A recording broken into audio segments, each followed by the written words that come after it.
రోమిలకు రాసినటువంటి పత్రికలో 5వ అధ్యాయము శ్రమ ఓర్పును, ఓర్పు పరీక్షను, పరీక్ష నిరీక్షణను కలగజేయునని ఎరిగి శ్రమలయందు అతిశయపడుదుము. ఎందుకనగా ఈ నిరీక్షణ మనలను సిగ్గుపరచదు.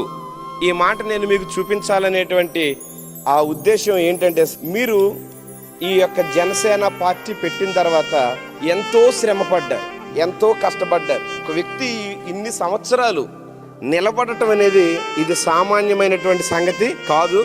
మీ శ్రమ మీకు ఎంతో ఓర్పునిచ్చిందండి. ఈ ఓర్పులో మీరు ఎన్నో పరీక్షలు గెలిచారు. ఈ పరీక్షలో మీకు ఒక నిరీక్షణ వచ్చింది, ఎప్పటికైనా నేను ఆంధ్రప్రదేశ్ని పరిపాలించే ఒక గొప్ప నాయకుడిని అవుతానని.